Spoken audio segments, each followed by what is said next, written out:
Hi there for Dragon. Hi there for Dragonfly and me, friends. Jean Roman here. Thanks so much for joining me at my YouTube channel and for joining me here for another episode of my Gardening 101 series. And today is going to be day 18. It's going to be part 2 of container gardening, and we're going to talk about growing veggies in containers.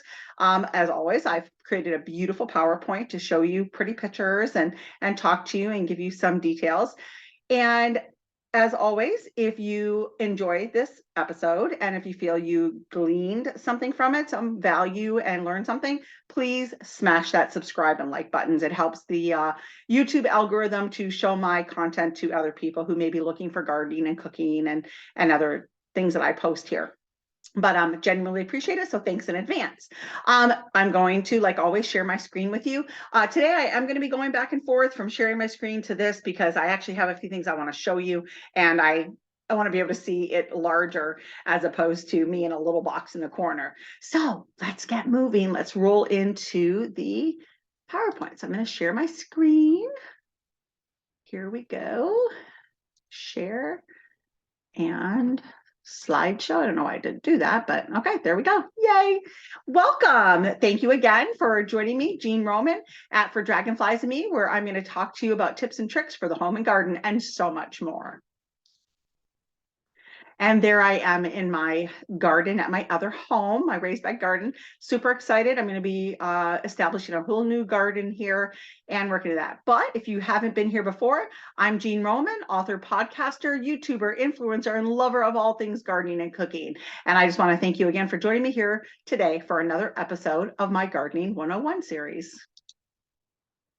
So welcome to day 18, part 2, how to create a vegetable container garden. And if you missed part 1, not a big deal. The link for that episode will be in the description below, as well as all of the other episodes that have preceded that one. So let's move on. And if you, I always like to show these are all vegetables that I've grown or herbs, but this one right here is several heirlooms, and you can see some purple beans, and that's a black cherry tomato, and it's actually isis is what it is. And there's some nasturtiums and some other cherry, that's a white currant, and there's a cucumber. These are heirloom lettuces. These ones in the middle are my heirloom lemon cucumbers, and I'm going to be growing those again this year and showing you them in the garden. They are so cool. They literally look like little tennis balls. And then this is some beautiful purple basil. So, as always, I like to start my blogs, my podcasts, and my YouTube's episodes with a quote. And so today is no different. All things that are indescribable, like the taste of an avocado or the smell of a gardenia. And those are the wise words of well-known singer Barbra Streisand. Thank you, Barbara. These are some squash seeds. They're probably zucchini or pumpkin or a cucumber seed that I was growing. These are some seeds in my hand, and there's some heirloom lettuces, and then some other beautiful heirloom lettuces and peppers and garlic that were harvested from the raised beds. So I do not know why. There we go. So again, welcome to day 18 of my Gardening 101 part 2 on how to create a container garden. In part 1, I discussed how to create an herb container garden. Today, we're going to look at how to incorporate veggies into containers, and it's easier than you think, folks. Many of the elements will be similar as in part 1, especially in the types of containers. So that's going to make this post a little bit shorter. So, but again, if you missed part 1, don't worry about it. You can just jump on over to my blog at For Dragonflies and Me and see that. That's actually a blog, not a YouTube video. But great content, great information, great pictures, and you will not be disappointed. I guarantee it.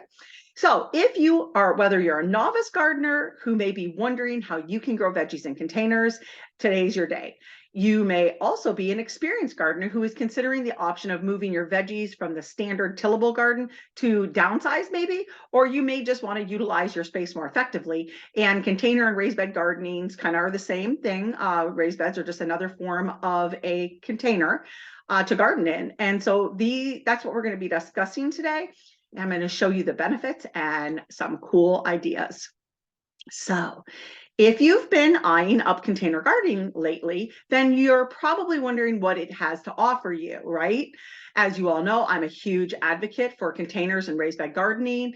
Raised beds are in reality, as I already mentioned, just another form of containers. As I showed you in part 1 of this series, growing containers for herbs. You can grow herbs and vegetables in a standard tillable garden, obviously, but that type of gardening really takes up so much effort and planning. With container gardening, everything sincerely becomes much more simpler and more accessible than it was with other methods. And an example of that, when I say that it takes more effort and planning, well, with a regular plot garden, number one thing, you got to till it. You got to till it every year in the spring, in the fall, and multiple times during the year, because weeds are going to grow up. It doesn't matter how many times you till it, they're still going to grow back. Grass is going to grow, whatnot. Where then you also, the planning aspect of it is when you are creating your garden plan, you have to know, okay, how wide is my tiller? Okay, my tiller is 2 feet wide.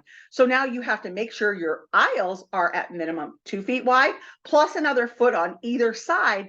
So when you're tilling through the aisle or the row, you are, the dirt naturally hills up on either side of the tills,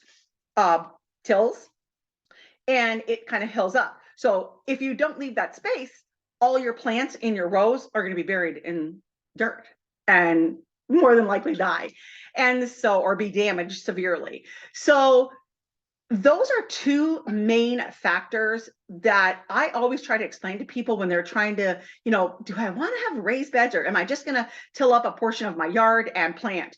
Well, you can do that 100%, but you are going to have so much more work. The third negative with a regular tillable garden is the hoeing. I hate hoeing. I hate hoeing. I hate hoeing. I refuse to hoe. So you cannot have a regular tillable garden and not hoe.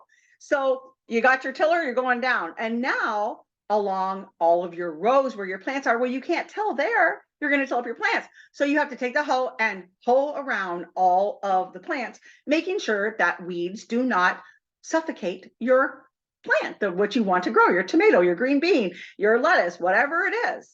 And the smaller your crop, such as onions and carrots, hoeing is horrible. So oftentimes you're down on your hands and knees with a scratcher, trying to scratch around so you don't damage your crop.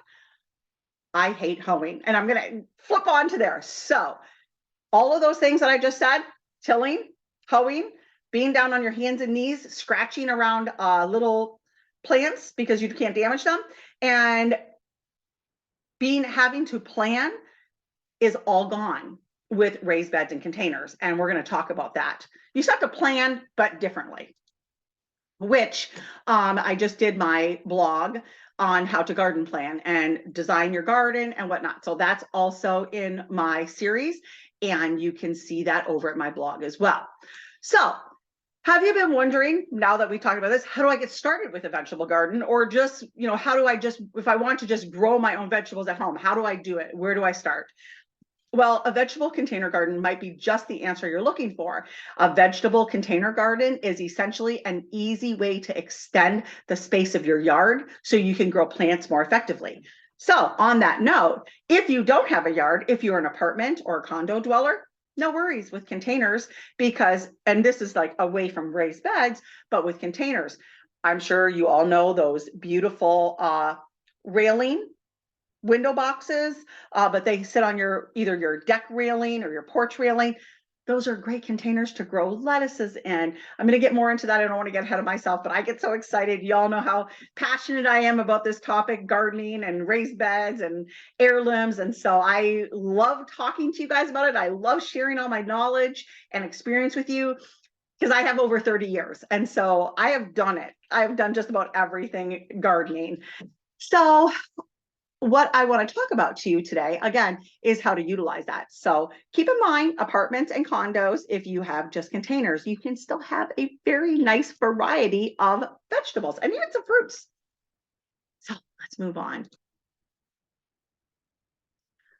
With this guide, what I'll be showing you today, I'll be showing you everything you need to know about creating a successful container gardens, as well as the many benefits, other than what I've already suggested and said, that they have to offer you. And after reading through the following tips or hearing me talk to you about these tips, you will definitely understand why having a container garden is one of the best ways to enjoy fresh fruits and vegetables and herbs all year round. So now let's look at the ins and outs of creating your very own vegetable container garden. So there we go. So a terracotta pot, very easy to use and very effective for many things. Herbs, small vegetables. You can grow a nice pepper plant, an eggplant, plants along those sizes, some herbs if you want it to be aesthetically pretty. I love terracotta pots personally, any type of clay pot, and I'm going to show you some. But let's talk first. For the novice, what is a vegetable container garden? And even if you're an experienced gardener like myself, there's a lot to be had. I do want to say, if you have any tips and tricks, like I already said, put them in the comments. Let me know. What do you do? How do you container garden? Is there something that you've learned over the years that I didn't mention here? And I'd love to hear it. That's what we're here for, right? We're here to share and learn from each other. So what it boils down to is vegetable container gardens are an easier way to grow fresh produce in smaller spaces. One, a vegetable garden in a container can be set up indoors or out. Two, so you can grow produce all year long, even here in Michigan. Three, you'd be surprised at how many different vegetables you grow well in containers. The type of container you will use will depend on the factors, including the climate and where you live. You can use a variety of containers, from window boxes, raised beds, and even hanging baskets or containers. You can see several examples of these in part 1 of my How to Grow Containers, Herbs in Containers, in part 1 to this. So now, how do we create a container garden for vegetables, right? All right, growing vegetables in a container garden means you can enjoy all the health benefits of fresh, homegrown vegetables, but with less space and fewer maintenance challenges. Remember what I talked about? Tilling, hoeing, on your hands and knees, scratching. None of that. You will do a little bit of scratching in your raised beds, but not in containers. Totally different element. So you can grow vegetable gardens in a variety of containers. This can be a large pot, a hanging basket, a planter box, or a container of any size. Consider the size of your available space. So again, if you're in an apartment or a condo, think, or even if you have a yard and you just want to extend it up closer to like have more access to kitchen stuff, kitchen foods that you want to just be able to harvest real quick off your patio or your deck for your cooking, whatever you're cooking that evening. So consider the size of your space, the climate where you live, and what kinds of vegetables you would like to grow. The most important consideration is selecting a container that is big enough to accommodate the number of plants you want to grow. So when choosing your container, you will need to consider the depth of the container, the width of the container, the type of soil you will be using, and the amount of sunlight your vegetables will receive. The depth of the container is important because you will need to ensure that the container has a depth of at least 1 foot, which will allow room for the root system of the plants to grow. That is not necessarily, that is vegetables. With some herbs, you can get away with a little bit less, which I'm going to show you a couple planters in just a moment. But the width of the container is also very important because you will need to make sure that there is room for the plants to grow without being too close together. Move to the next slide real quick. Okay, so I am going to stop sharing the screen right now because I want to show you some containers and go into a little bit more detail. I'm going to also stand up right now. So here are a couple of small pots I just picked up. Actually, if you were watching me on Instagram, you saw me, I bought these. These are both ceramic, so they're glass, and I love the bumblebee. Isn't it so cute? But I actually got 3 of these and 1 of these, and I love them. So as you can see, this is, well, my head, I guess. So this is about probably 10 inches tall, so deep. And then I'd say it's about 6 to 7 inches in diameter. This one is definitely smaller. This is about probably a 5-6 inch and probably about a 5-6 inch in diameter. So this is great for a parsley or a basil. This will definitely hold that. I actually bought 3 of these for that specific reason. I'm planning on putting a basil in here, a parsley in another one, and another cilantro. And I'm going to have these on my window ledge inside. So this way I can snip and have fresh herbs whenever I'm cooking, because I love to do that. I use them as part of my display when I am creating a recipe. This one could definitely hold more herbs. I could definitely get another basil, but one plant, one plant, one plant. These are not big enough to hold more than one plant, because you have to take into consideration the size of the plant. So one big, beautiful basil plant is going to be about 18 to 18 inches tall, and the diameter is going to be at least 12 inches. Nice and big and bushy is what you want. So by pruning and harvesting, which I talk about in part 1, you're going to get that. And same with parsley. One plant, don't overcrowd. And I'm going to talk about that a little bit later. So a few of the other ones that I want to show you are, these are dirty. I literally pulled them out of the potting shed, and we're keeping it real. I use these. So this is a significantly bigger pot. It's a plastic terracotta pot, drainage holes in the bottom. I'm going to talk about that later too with watering. This one right here, this would hold a pepper plant or an eggplant comfortably. This will not hold a tomato plant. I do not care what they are selling at any big box store, not going to mention any.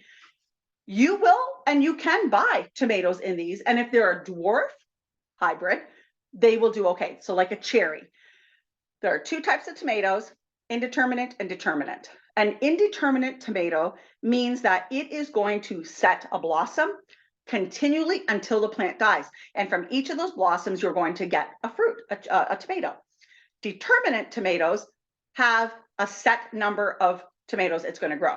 That plant is going to grow to its size. It's going to set blossoms, and each of those blossoms is going to turn into a fruit. It may set a few more afterwards with a continual production, but you are not going to get the same type of yield that you will off of an indeterminate tomato. So one thing I've always told my market friends, other gardening people who are asking me questions, when you are planting, determine what do you want to do with your tomatoes. Do you want to can with your tomatoes? Do you just want to have a few tomatoes to, enjoy as a fresh slice of tomato with some salt and pepper? Do you want to just be able to make fresh salsa, once a week, make a little marinara sauce? You want a determinate if it's not. But if you want to can and have continual production of tomatoes, then you want an indeterminate. So make sure you look at that. That's kind of going off, but I want to share with you guys that information. I am going to write a blog on the characteristics of tomatoes and what to look for. I feel like I have this horrible glare in my glasses. Sorry, guys. So again, this, I am really sorry. I do not have a size for this, but I'm going to say this is about a 8 to 10 quart size pot. Great for peppers, great for a green bean. One green bean plant, you might be able to get 2 in, so 1 plant there, 1 plant there. A pepper or an eggplant, 1 plant right in the center. It's going to get bushy, and those plants grow large produce. So I'm going to put this down. So now, if you watched or read my part 1 blog, I talked about galvanized metal tubs and buckets. I love them. I love that primitive look. I am a cottage gardener. I love them in my gardens, flower and vegetable. So I actually picked up, well, I'll show you my bucket first. So this is my bucket. It's an old bucket that I picked up at probably an antique shop or flea market or something. But as you can see on the bottom, there's the holes. This is actually the bucket that's in the picture in that. So you can see or one of my boys probably nailed or drilled holes through there. So it would drainage. You need drainage. We're going to talk about that. So this is a big pot. It's probably about the same size as the terracotta one that I just showed you. So again, 1 pepper, 1 eggplant, maybe 2 green bean plants. You don't want more. You don't want to overcrowd. I cannot stress that enough. So again, I love this, but if y'all been following me on Instagram, you've seen me take a couple visits to Reclaimed Michigan over here in Waterford, Michigan, where I got super cool windows that I did over in my stairwell where I did my botanical prints. And I told you guys that I picked up, and if you saw the picture, I had a couple wash tubs next to me, a round one and a square one. I'm so excited. So here is my baby. Here's the big round one. So this is an old style wash tub. You can actually still buy these at Tractor Supply or one of those type of farm feed stores. So now this container is not as deep. So I need to take that into consideration. It is good. It's about a foot deep, so that's adequate. Now this, if you want to grow a nice big tomato plant, one tomato plant. I don't care what they tell you at the greenhouse. I don't care what they tell you at the big box store. They are trying to sell you something. They don't care about your harvest. I care, and I'm being honest with you. Done this for 30 years. So the other thing you want to take into consideration when you are buying a indeterminate tomato, remember that's the one that keeps producing and producing and producing until the last killing frost. You need a tomato cage. You can, I should have brought one in, I'm sorry. Those are way out though. You need to put your dirt in, put your tomato cage directly in the center, and then plant your tomato. And I'm going to show you guys how to actually do that this spring when I'm doing my garden. I'm so excited to share it all with you.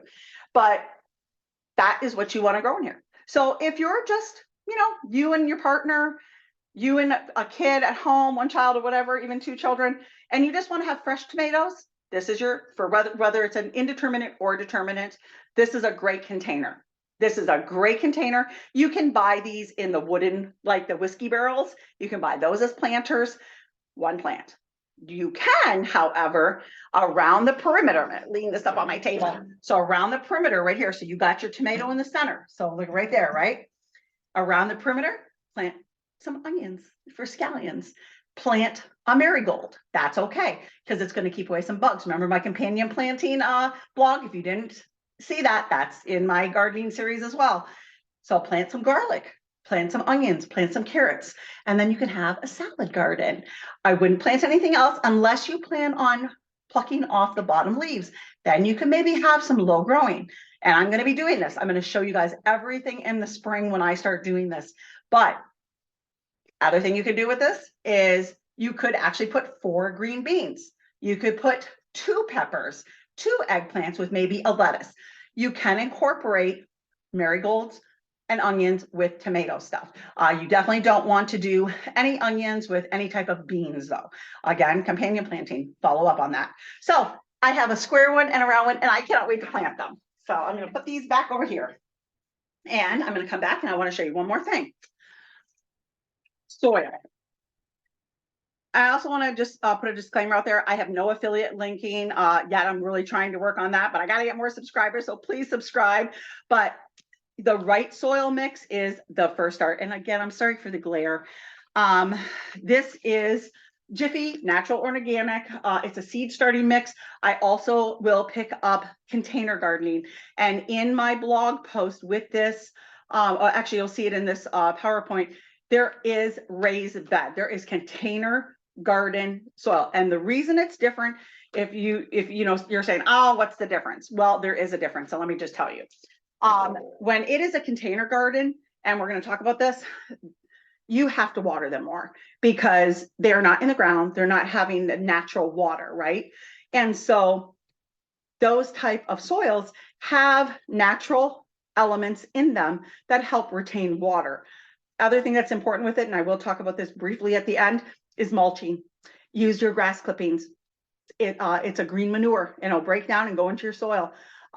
Leaves are fine too. If you got old straw from fall, keep that. And then you can use that. So that also helps to maintain warmth in the soil as well as moisture. So I am going to share my screen again. And we're going to move on. Ooh, where are we going to go? There we got to go. Okay, here we go. Share. So, okay. So here we are. So when you're choosing, oh, you know what? I am so sorry. I'm going to, oh, one back. I love my PowerPoints, but if I hit the wrong way. So now choosing your, oh my goodness, I'm so sorry. I'm trying to clear away. Oh, here we go again. I'm not going to be able to. So sorry, friends. trying to get rid of this bar across the top, but so what vegetables are you going to do? And we kind of just talked a little bit about that, but next step is choosing your vegetables. There are an endless array of vegetables and herbs and even some fruits that you can grow in a vegetable container garden. You can grow leafy vegetables like collards and mustard greens, lettuces, spinach, kale, and then you can even grow things like cauliflower and broccoli. But you can also grow some other exotic vegetables like Asian eggplants, kohlrabi, and berry tomatoes. So again, there is a wide variety of what you can use. This is kale right here. But when you're choosing your vegetables, this is what we talked about for your container garden, think about the climate where you live and the available sunlight where you will be growing your vegetables or placing your containers.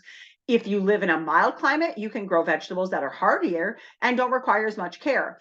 In a warm climate, you can grow vegetables that require much less care and can be grown outside year round. So those people are spoiled. Anybody living in the Midwest or the cold parts of the United States and Canada, you know that that's not always, and actually anywhere across the globe, because I have listeners and followers all over the country and the world. So thank you for being here.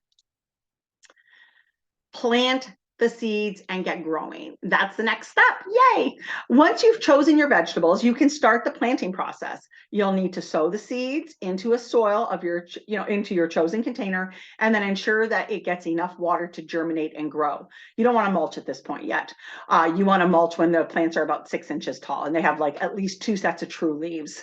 You will then need to provide your seedlings with adequate water so that they stay healthy and strong. You can continue to water your seedlings regularly and make sure that the soil remains moist until the seedlings have grown to about, like I just said, 4 to 6 inches in height.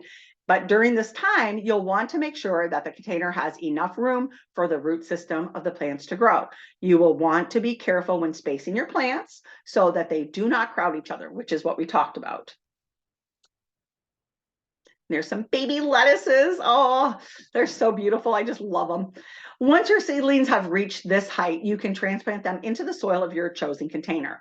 This can be done when the seedlings are 2 to 3 inches tall. 4 to 6, I think, is a little bit better, but with some things you can go 2 to 3, again, as long as it has 2 sets of true leaves. Take care when you're transplanting the seedlings because they are still very young and fragile, and they can go into shock if you're damaging the root systems. So keeping the soil moist and watching out, being aware of any pests that may be trying to get after your little babies. Vegetable container gardens can be grown indoors or outdoors. So you can enjoy fresh vegetables all year long. However, outdoors, you will need to take note of the weather and ensure that your container garden stays well watered and has enough sunlight. If you live in a mild climate, you can grow a wider variety of vegetables that do not require as much care. In addition to providing your seedlings with adequate water, you can also make sure that the soil remains moist consistently. When growing indoors, you can make sure that there is enough water sitting in the bottom of the pot by placing one of those little saucers, and I should have brought one of those in to show you. And if it's a small pot, you can even use like a little teacup plate.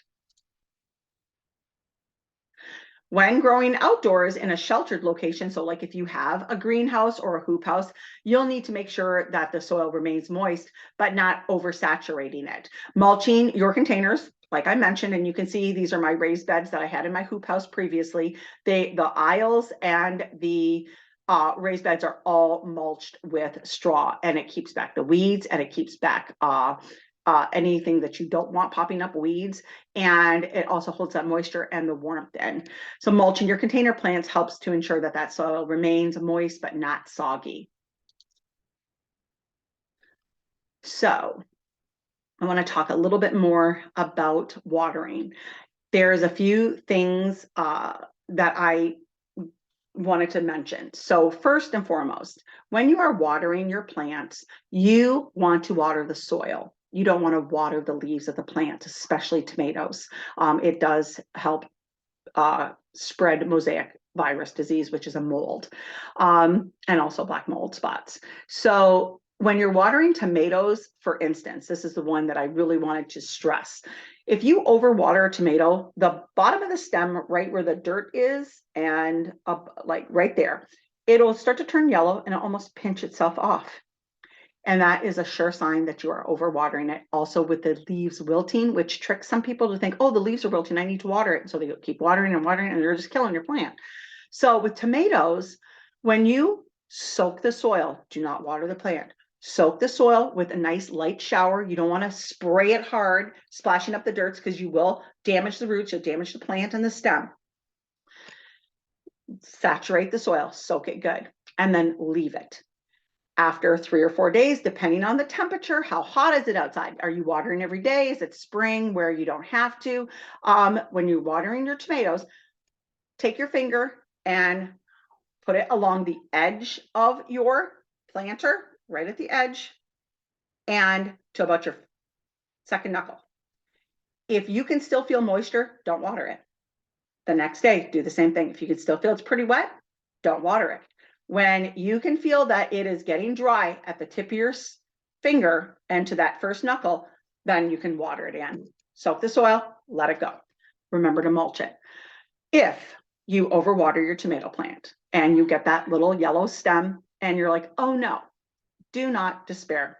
Tomatoes are incredibly forgiving. So this is a tip and trick that I teach all new gardeners. If you look at the stem of a tomato, it's got all those little white fuzzies. And if you have gardened before, you're like, oh yeah, I know what you're talking about, Jean. Those are potential hair roots. So if you overwater your plant, you're like, simply gently dig around the stem, bury it a little deeper and bury that off. You can even actually snip it and then remove the bottom leaves, leaving only about 4 leaves at the top, and replant it, and it will root. So don't despair. Don't throw it away, whatever you do. And if you ever have any questions, message me. You can message me on Facebook. You can message me on Instagram. You can message me on YouTube. You can message me at my blog. Ask me questions. That's what I'm here for. I love giving you gardening advice and guidance. So little bit of a tip and trick there for tomato growers, because I love growing tomatoes. But with everything, mulching, making sure you're watering the soil with a nice gentle sprinkle. Soaker is good too. Don't, put high pressure and blow up the dirt. And make sure that you are checking the soil to see how dry or wet it is. So now it's time to feed your plants. Fertilizing is an important part. So in order to ensure your vegetable plants remain healthy and have a bountiful harvest, you'll want to make sure you follow the watering tips and tricks I just provided. You'll also want to make sure you provide proper fertilization so your fruits, veggies, herbs will continue to produce throughout the growing season. I personally use Neptune's Harvest. Again, no affiliate links here, or money that's getting paid to me for that. I have always used Neptune's Harvest. I used to buy it in 50-gallon drums to water the fields and my greenhouse plants. I swear by Neptune's Harvest fish emulsion fertilizer. I literally used to always tell my customers when I would recommend this, I'm like, water your plants, because this you do the plants on the leaves, and step back and watch it grow. It's almost literal, because it's just those plants just like perk up and just grow. But that is the next thing I want to talk about. So when you're just generally watering, follow the instructions I just gave you. But if you are fertilizing, this is a little different. You want to actually fertilize early in the morning when there's even still, if you're getting dew on your plants, you want to water them when that dew is still on the plants. And the reason for that is the plant's leaves pores are open in the morning and through the night, because that's when it takes in the moisture. Plants, the pores in their leaves close when that hot sun comes out so that it doesn't lose the moisture in the plant, it retains it. So when you foliar spray, which means a foliar spray is you are fertilizing the leaves, the foliage of the plants. All that fertilizer, it stinks. I'm telling you right now, it stinks. Your neighbors will be like, oh my gosh, Jean, what are you spraying over there? It smells like fish. It smells like fish because that's what it is. It's fish. and it is the best stuff you can use to grow. But you can just spray that on, and that plant's going to be so happy. It's taking in all that fertilizer. It's life and nutrition to that plant. So remember, early morning, especially when the dew's still there, use your little wand sprayer, little hand sprayer, whatever it is, depending on how many plants you have and how many containers. You have to determine that.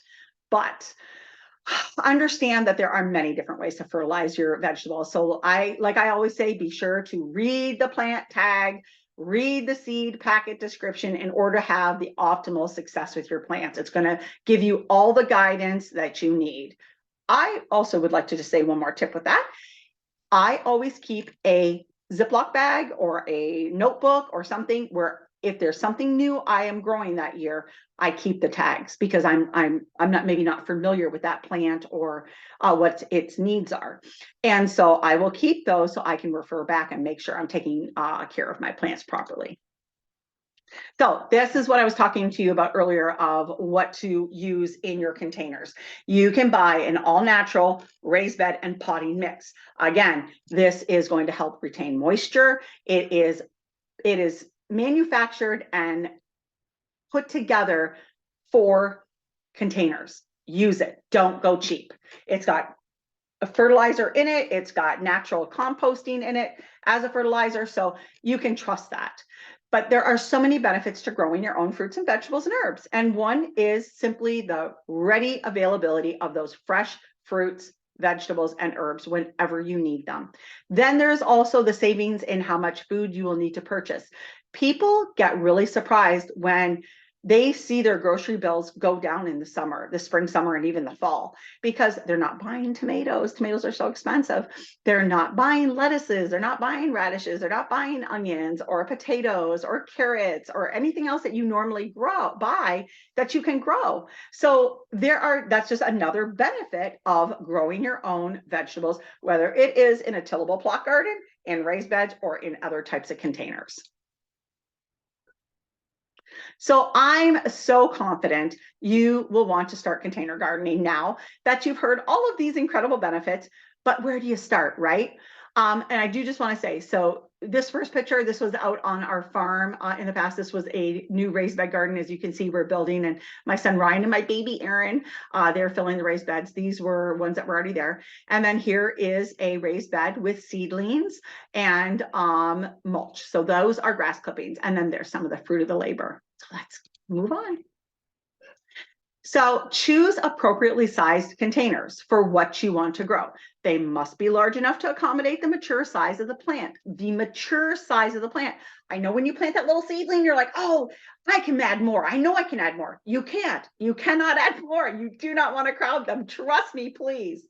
Window or railing boxes are great for lettuces, spinach, scallions, and herbs such as basil and parsley. Tomatoes should be grown one per large pot, with onions or carrots or garlic around the edges, and throw in a marigold here and there. So consider square pots or large metal tubs like what I showed you for peppers and eggplants. Be creative, have fun, make your containers match your yard, match your decor. There are so many options. Another little tip I'm going to throw out here. This is more for the fall, but if you want to make a mental note or put it in your day calendar, day planner, this is what I would do. Right in the fall, end of August, actually end of Memorial Day even too. That's when a lot of stuff goes on sale. After Memorial Day weekend, greenhouses, all the big box stores, they're marking stuff down. They want to get rid of it. People are done gardening. Nobody's growing things anymore. But little do they realize they should be keeping some of this stuff back for fall gardens, which I'm going to be talking about on how to plan for your fall garden. So keep posted for that one too. But you can get so much stuff cheaper. And then if you go at the end of the season, 75% off. I pick up stuff like that all the time. So little pro tip there. But I suggest making a list of what you want to grow. Then downsize that by what is feasible and practical for you to grow, considering the space you have. Apartment, you have a little balcony, or condo, or you have a little patio. What can you grow? Do you have a bigger condo where you have a nice deck, you have a little yard? What can you grow in the space you have? You can use elevation. You can, build up with containers. There are so many possibilities it's limitless with how creative you want to be. And there's everything you could possibly want on the internet. You can look for so many ideas and come to my blog for Dragonflies and Me. Just type in the word garden and you'll have hundreds of references. Be specific, and I can almost guarantee you I will have something on it. As long as it's heirloom organic, those are kind of my specialties, my niche. And then I love raised bed gardening. That's what I always promote, raised bed and container gardening. But as you can see in this one photograph right here, this was a garden, and this was a tillable garden, and this was our front garden where I had like our perennial blueberries, grape arbor, asparagus, rhubarb, and I did plant some other things in there too. So that was a tillable garden. Different reasons, and I was a produce farmer. So again, different. I'm talking about for you, I'm talking as the home gardener. So make your list, then downsize it. Once you have that determined, you can sow your seeds according to package directions or plant your seedlings according to plant tags. You'll have so much fun. I recommend, again, using soil specifically designed for containers and of course organic, like I just showed you previously. Now, I know I already talked a little bit about watering, so I'm going to kind of go quickly through this, but be sure to manage the amount of watering you're doing. Again, by following the plant description on how to care for them. For example, like I've already said about the tomatoes, don't water the plant, soak the soil. Check the dryness with your finger up to your index, your index finger to your second knuckle, and water accordingly. Make sure that you are not overwatering and saturating. Again, water the soil, not the plant. You don't want to splash them. Spacing your seeds or seedlings appropriately will also make a big difference in how the plant develops. If you crowd them, please listen to me. If you crowd them, your harvest will not be as bountiful as it could have been. Again, be sure to read the plant description and spacing requirements. They're not lying to you. Pepper plant, those are zucchini plants in that picture. So those zucchini plants, they need 4 square feet. That is a 4x8 raised bed, 2 plants, because I want to harvest it. I would grow some lettuces. I think there is probably one right over there, or they're going to get planted. I would grow lettuces around the perimeter because they are quick growing and I can harvest them quickly before that plant takes up. Those 2 plants eventually filled that whole bed to where you could not see anything. So again, I want to plant onions where they're going to grow high and I can see where they are, pull them out of scallions. I can plant lettuces because they develop quickly before that plant overtakes the whole bed. Read the description. If it says to plant your green beans 1 foot apart, they need to be planted 1 foot apart, whether you're starting with a little teeny tiny seed and you don't want to transplant green bean seedlings. That's not what you do. You want to start with seeds. But if it's a pepper plant or a eggplant, they need comfortably at least 1.5 to 2 square feet. You can do those sometimes in 1 foot square spaces, but the more space you give them, the better harvest you'll get. I am not an advocate of square foot gardening. I have taught a little bit about it because there are some things you can grow in square foot gardening. You cannot grow a tomato in a square foot. You cannot grow a tomato in a square foot. I'm telling you, please listen to me. I want you to succeed. So square foot gardening is for some things. Read the plant descriptions. Trust the plant descriptions. It will not lead you astray. So I certainly hope you've enjoyed this episode of My Gardening 101. And I even more so hope I've encouraged you to try your hand in vegetable container gardening and herb container gardening, and even some strawberries. Strawberries grow great in containers, especially hanging baskets. What tips and tricks do you have? What have you learned over the years? Again, leave them in the comments. Let's talk. Let's chat it up. Let's talk gardening. I love your feedback. If you missed episodes 1 through 17, you can find them at my blog, along with a list of the whole series, my Gardening 101 series, with just a click of the link. Be sure to visit me at my blog for dragonfliesandme.com and subscribe so you don't miss a beat. And there's my new raised bed garden. It was so much fun. Oh, it looks like I had a cold beer there. And there is some, it looks like broccoli, and then some seedlings. So happy. And last but not least, certainly, subscribe. Please smash that subscribe and like buttons. I really am excited about this YouTube channel. I'm really excited about sharing all my experience and knowledge in gardening and cooking and organization, and sharing my podcast interviews with incredible entrepreneurs and sharing that with you here. And so please share my YouTube channel with your friends. Please subscribe and like it so that YouTube will share me with other people. So thanks again in advance. I appreciate all of you. Well, Dragonfly friends, again, thanks for stopping by. Thank you for joining me here. Again, if you enjoyed this episode, be sure to smash the like and subscribe buttons below so you don't miss a beat. Be sure to visit me on my podcast, my blog, and of course, all my social media platforms for additional daily inspirations for the home and garden.